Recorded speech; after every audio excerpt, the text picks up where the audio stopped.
G'day guys, welcome back to another video on the channel, and today I'll be rating and reviewing every team's trade period for 2023. So yeah, without any further ado, let's get straight into the video. So yeah, I'll be going in alphabetical order. So we'll start off with the Adelaide Crows. And now, as you can see on the screen now, that they hold a fairly strong draft hand for this year, especially after losing players of the qualities of Shane McAdam and Tom Doedee. Now, they got pick 20 as compensation for Tom Doedee. Obviously a pretty good player. You know, I think he was in Adelaide's leadership group this year. Yeah, he's ranked really, really highly at the club. And a really impressive defender that will certainly improve Brisbane's best 22. And Shane McAdam's a crafty small forward as well that was, unfortunately for him, suspended in round 1 this year and just couldn't quite crack his way back into that best 22 and really struggled, got injured, played mostly in the sandful for the Adelaide side, came back in the later parts of the season and played decently. But yeah, they got a second round pick for Shane McAdam, a future second round pick. So yeah, something that they'll probably use next year. And yeah, they kept all their future selections as well, so that didn't change at all. So yeah, they have pick 10, 14, 20, and 89. They also added utility Chris Burgess in their squad for this year. Not expecting him to be playing too many AFL games, but he is a very nice depth player just in case there is injuries, as he is a key defender / forward who has played in the ruck at times for Gold Coast, not only VFL team but AFL team in 2021. So yeah, it'll be interesting to see where he fits in. But yeah, that is Adelaide's trade period, and overall it's a solid one. It's a B- for mine. Moving on to Brisbane, like I said earlier, they got Tom Doedee from Adelaide, and they also got Big Sticks Brandon Ryan from Hawthorn. Two very handy players that I can see playing in Brisbane's best 22, or at least starting round 1, perhaps. Brandon Ryan obviously only played the 3 games, but played impressively for the Hawks, and we know Chris Fagan does like to play the 3 tall forwards, plus obviously McInerney. So yeah, it'll be interesting to see if Brandon Ryan does get his spot in that side for the Lions. It'll be very interesting, and you'd think Tom Doedee would slot straight into their best 22. He's a very handy player. Unfortunately, is out for the first half of 2024. Bit of a blow for the Lions. Obviously done an ACL. You know, it's not 100%, you know, certain that he's going to be an amazing player after that ACL. So Brisbane have given up quite a bit for him, but he'll slot straight back in. You'd feel in the second half of the year.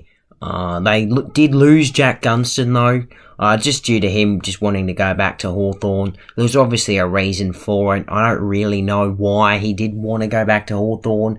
It's just like he probably wants to go back to Victoria, and he sees Hawthorn as his home, so it's fair enough. And fellow key forward / ruckman Tom Fullerton also joined Melbourne. And yeah, you know, he's been starved of opportunity. Didn't play a game in the AFL team this year, and didn't play too many last year. So yeah, straight out of the team. The Lions did have to give up a future second rounder though for Big Six Brandon Ryan, but did get a future 4th round selection tied to Gunston. And you know, just trying to figure out how to get Levi Ashcroft in the next draft is probably what Brisbane are going to be doing. But yeah, they hold a fairly decent draft hand, seeming that they finished second overall really this year, with picks 30, 39, 51, 54, 67 and 97 currently. Next we got Carlton. Now Carlton had an interesting trade period, overall fairly quiet. They did pick up Elijah Hollands, who is a decent wing midfielder. Gold Coast have come out and said that he would be playing in midfield for most teams, but because Gold Coast have so many midfielders, he's been used as more of a wingman. But he really is a wing midfielder. So good depth for Carlton, because they certainly do need more midfielders on their list.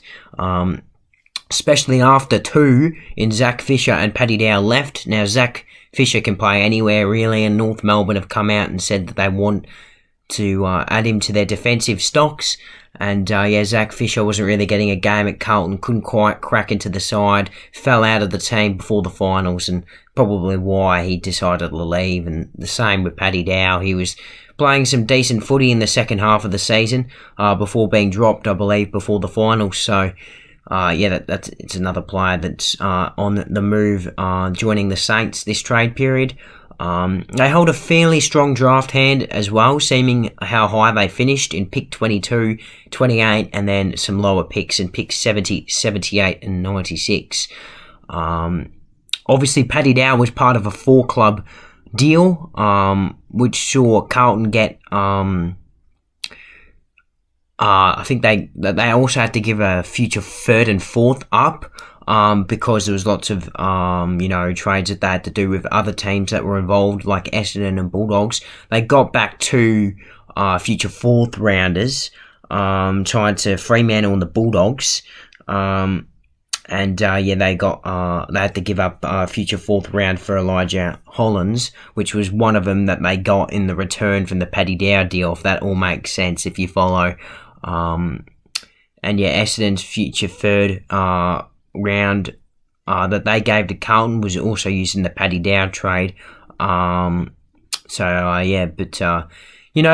got themselves in a decent position for next year's draft as well, because there are some Camporelli kids called Ben and Lucas Camporelli, who are pretty decent players, that's for sure. Both midfielders, and would both suit Carlton. Think they're eligible for father-son, as their father played from about 1997 to 2006 for both Carlton and Essendon. They'll probably both, you'd expect, end up at Carlton next season. So, not a bad trade period for Carlton. It's a decent one. I did forget to rank Brisbane's before. I give Brisbane's a B, and I give Carlton's a B-. Sorry about that, Brisbane fans. Bit late on that one. But, moving on to my team, the Pies. Interesting trade period. Mixed feelings, definitely, about it. We got in Lachie Schultz, obviously a very good player. Slot straight into our best 22, you would think. Such a crafty player and a good pressure forward as well. So, he'll come straight into the lineup. Unfortunately, we did lose some experienced and decent players in Jack Ginnivan and Taylor Adams. Adams just for more opportunity, and because I guess he got left out of the grand final team and just wants to play a little bit more midfield minutes, change in location. He was originally from Sydney anyways, with the Greater Western Sydney drafting him. Jack Ginnivan, again, more opportunity. There was a little bit of a leaked video on Twitter with him and Dan McStay, but Collingwood have come down and turned that down, and I'm assuming that's not the reason why I left, but it could be something in there, maybe, that sparked the temptation to leave. Also, Hawthorn offered him a pretty big amount of money for his free 4-year contract, I believe. So, it's too hard to say no to, really, even though he won a premiership at the club and he still loves the club. Got a decent draft hand with pick 19 and 33 as well. They'll definitely come in handy to strengthen up our depth. We also got pick 80 and 98 as well. We sent a future first round pick as part of the Lachie Schultz deal. But we did get, I believe we had to give up pick around 30 something as well. For the Jack Ginnivan trade, we managed to get a 2nd round and a 3rd round picks, but we had to give up a 2nd round and 4th round pick and a Ginnivan. So, a bit of a mixed trade period for us. A B-, a bad B-. So, maybe not that bad of a B-. I mean, Lachie Schultz is a very good player. Now moving on to Essendon, who got a lot of players in this draft. They got heaps. In the trade period. Obviously, they got Jade Gresham, Ben Mackay, Todd Goldstein, and Xavier Dersma. All players that you would expect to be playing for Essendon next season. So, that will certainly become interesting to see what Brad Scott does with all these players. Obviously, they're all pretty talented and you'd expect to be in the best 22. They did have to give up Zerk Thatcher and Dan Brosio, though, in this trade period. Essendon really wanted to hold on to them, but they'll be gone for next season. But Dersma, really good player, slot straight in, you'd think. Gresham's a handy player as well and would suit their forward line. Todd Goldstein as a backup ruck and Ben Mackay to their struggling defence. Obviously, they had to give up quite a bit to get all this, but their current draft hand is pick 9, 31, 35, 61 and 88. Pretty decent for the Dons there. They had to give up their future 3rd and 4th round picks to bring in Dersma. They brought in a 2024 4th rounder from Carlton that they ended up sending to the Power, but have another pick in the same round tied to Collingwood. That they got from Hawthorn in the D'Ambrosio trade. That's quite a bit to unpack there for Essendon, but a really impressive trade period for them. And overall, might seem a bit high, but an A+ for me. Now moving on to the next team, the Fremantle Dockers, who many might say had a disastrous trade period. They brought in no one, absolutely no one.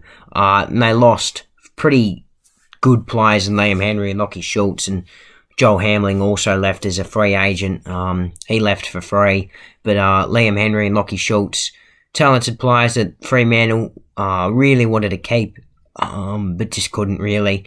You'd expect them to have a pretty decent draft hand, losing talented players like that, the Dockers, but they picked 34, 46, 60, 64 and 85. But when you look at their picks for next season, that's where it's going to be pretty big, and there's rumours saying they're going to try and throw all those draft picks at Logan McDonald to try and lure him over to the Dockers to play alongside Jai Amos.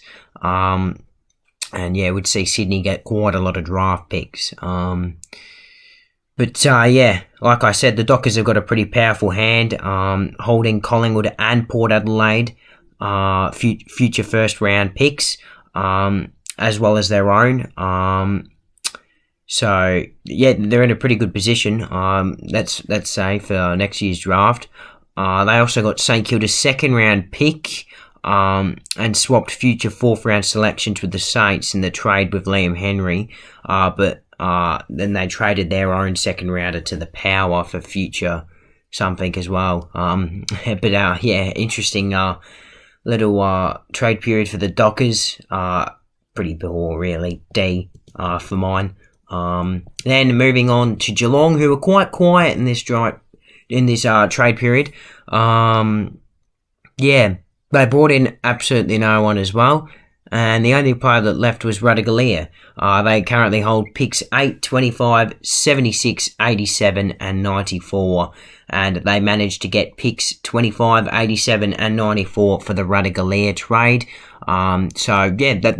That's literally it for Geelong. Quite a lot less than all the other teams.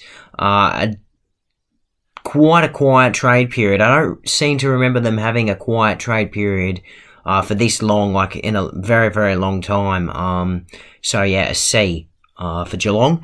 Moving on to the next team, Gold Coast. They had quite a busy trade period as well. They didn't bring anyone in, but they certainly brought in a lot of draft picks, and I'll explain why a little bit later. But they lost Elijah Hollands to Carlton, Chris Burgess to Adelaide, and Marbiot Chol to the Hawks.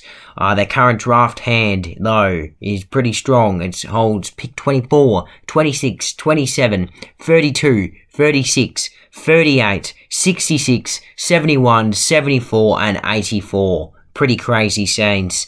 They traded a lot of their draft picks up to obviously try and match bids for talented academy players Jed Walter, Jake Rogers and Ethan Reed. I believe there might be another player a little bit later on that they might be trying to eye off as well through their academy, meaning that they can match bids with other teams in case they want to select him. I don't quite remember his name though. Obviously, they off-rounded their first round selection this year to the Bulldogs to try and get more draft picks. I believe they got pick 10 and 17 in return from the Dogs, as well as North Melbourne's end of first round selection as part of the assistance package that North received. They also have Brisbane's second rounder for next year from Hawthorn as part of the Mabior Chol deal, and Carlton's third rounder, part of the Elijah Hollands deal. But they had to part their ways with their own third and fourth round selections for next year. So, yeah, quite a busy trade period for Gold Coast. A B for mine. Lost players, but just saving up to get good young players, good quality young players. Now, moving on to a team that was the quietest in this year's trade period, the Giants. They brought in no one and they lost Matthew Flynn. Somehow, they've managed to pull off a remarkable and get compensation for him in pick 43, which is pretty crazy. Yeah, they didn't have any movement with their future picks as well, the Giants, so literally nothing there. They currently hold picks 7, 16, 43, 59, 77, 79 and 95. Quite a lot of draft picks, two really good ones. For a team that finished that low, that is a pretty impressive draft hand. But for mine, it's just a quiet trade period. It can't be lower than a C, can it? So it'll have to be a C. Quite a quiet trade period. I think they're going to try and go for their players that they were after in the delisted free agency, which is coming around the corner now. But moving on to quite a busy team in the Hawks. Literally the opposite of the Giants, as they, I believe, were the most involved in this year's trade period, getting Mabior Chol, Jack Gunston, Jack Ginnivan, and Massimo D'Ambrosio. All players that will be in their best 26. D'Ambrosio is obviously a handy depth player. Not 100% sure if he'll play in their side every week though, but Gunston's huge. Returning back to the club where he run 3 premierships for, that's pretty good. Mabior Chol's a handy player, can slot straight into that forward line with Mitch Lewis, and same with Jack Ginnivan, a crafty player that will be in the Hawks' best 22 every single week, you'd think. I did lose, however, Jacob Kazitsky, Tyler Brockman, and Brandon Ryan. Now, Ginnivan's slotting straight in for Brockman, really. You feel Chol slotting straight into Kazitsky and Gunston for Ryan. So, really, they lost players, but got better players for the players that they lost. So, overall, that is a pretty impressive trade in terms of trades for the Hawks. Their draft hand, though, isn't amazing, especially seeming they've got to try and match bids for some academy players. They've got currently pick 4, 44, 47, 49, 61, 62, 63, and 83. They received a future second and fourth round, and Ginnivan, all from the Magpies, when they had to depart with their second and third future selections. They also picked up future second as part of the Brandon Ryan trade, which they then traded to Gold Coast for Mabior Chol, while sending a future fourth to the Lions as part of the Jack Gunston trade. The club later traded the fourth round pick that they received from the Pies to the Bombers for Massimo D'Ambrosio. So quite a lot there. But yeah, a really impressive trade period. An A+ for mine. Moving on to Melbourne, a team that was predicted to be pretty quiet in this trade period, but actually got quite a lot done. Especially seeming they got in players like Shane McAdam, Tom Fullerton, and Jack Billings. All players that you would think be close to the best 22, and Shane McAdam, in my opinion, is a best 22 player for Melbourne. The other two, perhaps not, but we'll have to wait and see. I'm expecting all of them to get games, though, next year. but when you see who left, 3 players as well, 2 players that, you know, played quite a lot this year, and Brodie Grundy and James Jordan, and James Harmes also left for more opportunity. They all left for more opportunity, really. Their draft picks for this year are pretty interestingly high, 6, 11, 42 and 93 for the D's. Yeah, we'll run through their future picks. Melbourne picked up Sydney's future second round pick as part of the deal with Brodie Grundy. But however, they had to depart with their future second round selection with the Shane McAdam trade. They also sent next year's future third round pick to St Kilda in exchange for Jack Billings. And then midfielder James Harmes moved to the Western Bulldogs, which saw the D's receive the Dogs' future third round selection. The Demons were compensated with an end of round 2 pick in this year's draft, which is currently pick 42 for James Jordan. So quite a lot to unpack there as well for the D's. A decent trade period, B-. Assuming the players they lost, it's probably a little bit worse than better, in my opinion. Moving on to a team that was also very active in this trade period in North Melbourne. They received Baiga Nyon. Sorry if I'm saying that wrong, but from Richmond. Dylan Stephens from Swans and Zach Fisher from the Blues. So, impressive from North, getting players that all have apparently been linked to be playing in defence. Quite interestingly. But Stephens is a wingman, and we'll probably see him play on the wing. Fisher will rotate with defence in the wing, you'd feel. That's what North Melbourne have come out and said. And you'd think that Nyon would be playing in defence. They did lose quite some experience though in Ben Mackay and Todd Goldstein. But this is the good part for North, their draft hand for this year. Pick 2, 3, 15, 17 and 18. Incredible. 5 first round draft picks. Incredible. And they also have 57 and 82. Now, the Kangaroos were given 2 end of first round picks as part of the assistant package from the AFL, but traded them both out. One to Gold Coast and a deal there, and one in the Dylan Stephens trade. They also picked up a few, I think they traded some picks with Zach Fisher. I think Baiga Nyon went for pick 63. Or 65, about that. Todd Goldstein went for 3, and they got pick 3 from the Ben Mackay compensation for this year's draft. So they'll certainly take that, the Kangas. Then moving on to Port Adelaide. Again, they were quite it's another team that were quite, involved in this trade period, picking up Ivan Soldo, Jordan Sweet, both ruckman, and 2 key defenders in Brendan Zerk-Thatcher and Esava Radaglia. All pretty good players. All could be playing in Port's best 22 next year, which is interesting. But they did lose Xavier Dersma. Now, when you look at their awesome draft hand for this year, it's pretty strong, isn't it? With pick 73. That's absolutely elite from Port. Trading out all their draft picks pretty much to try and get deals done for Radaglia, Soldo, Sweet and Zach Thatcher. Which they successfully did. Port parted way with their first round draft pick in order to get some of these deals done. So, they don't have a first round draft pick in 2024, so that's interesting. There from Port. They also parted with their future 4th rounder as part of the Soldo package, but got 2 4th rounders as part of the pack with losing Dersma. Their draft hand in the future is looking interesting, that's for sure. But overall, a pretty good trade period. An A+ for mine. Now, moving on to Richmond.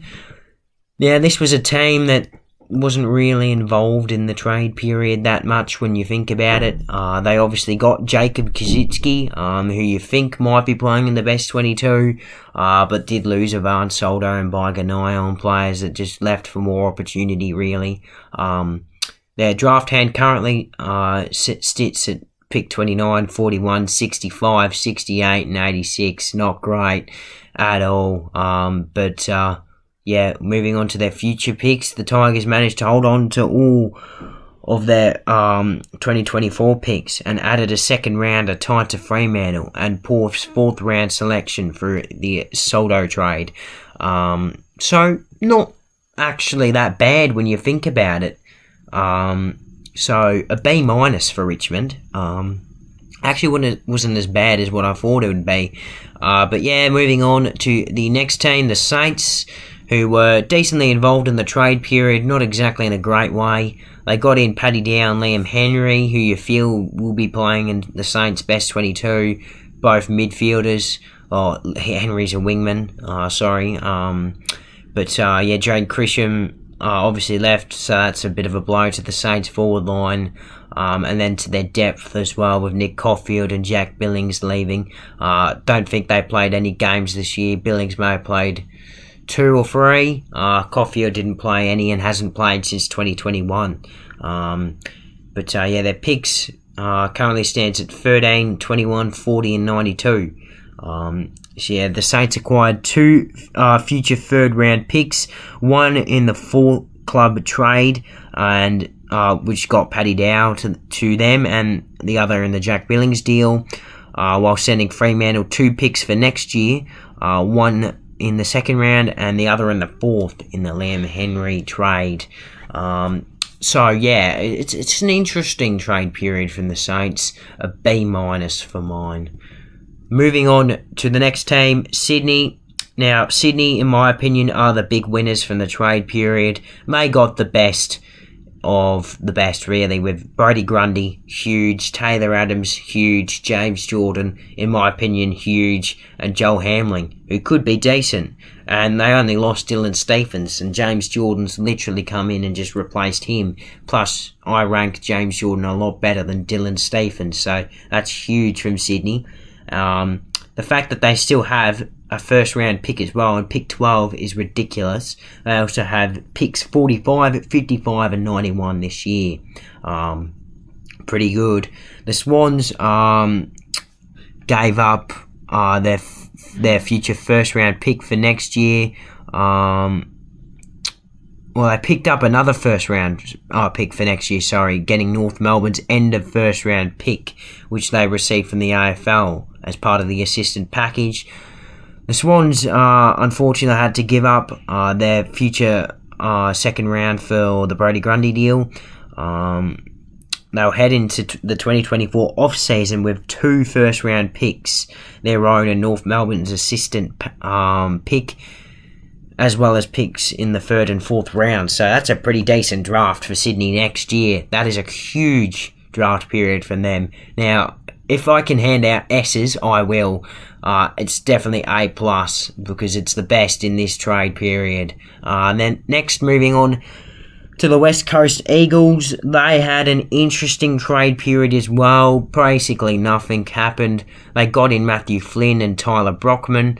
They had to give up picks 44 and 63 for Brockman, and they got in Flynn for free, basically. GWS were handed compensation, which is currently pick 43, and no one surprisingly left the West Coast Eagles. I don't know how they've managed that, but yeah, congratulations to them.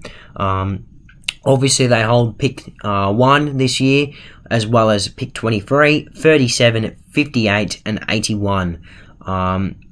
And now their future picks, the Eagles, held all of their future picks for next year, but are yet to add any from any other clubs. So, an interesting trade period from West Coast. Yeah, quite a quiet one. Give it a C.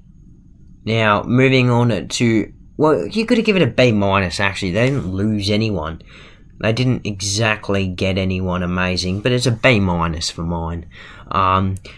Now, the final team is the Western Bulldogs, and they didn't really do too much in the trade period this year, which is surprising. I know I certainly was expecting a little bit more from the Dogs, but yeah, nothing too much. Getting in Nick Caulfield and James Harms from the Saints and D's respectively. Two players that weren't in the best 22 for their clubs this year, that could possibly fit into the Dogs' best 22, and their backup ruckman Jordan Sweet left, which is a bit of a pity for the Dogs. But they've got a pretty strong draft hand in pick 5, 48, 50, 52, 53, 56, 69, 72, 75 and 90. Most of them are just going to be using bids to try and get them, using them all to upgrade to get Jordan Croft this year. The Dogs sent their future first round pick to Gold Coast, which helped them gain pick 5 this year, and traded out a future third rounder for Harms. Then they parted with a future 4th rounder in the 4-club mega trade deal that landed Nick Caulfield to the Doggies. They also received a future 3rd rounder back from the Suns, but the Dogs' pick swaps were centered around acquiring draft picks, obviously this year, to try and get Jordan Croft, the father-son prospect, which could see them come in with the first 15 selections, you'd think, for Croft. So, yeah, that is the end of the video. I'll give the Doggies a B- to conclude it all off. Hope you guys enjoyed the video, and yeah, I'll see you guys in the next one.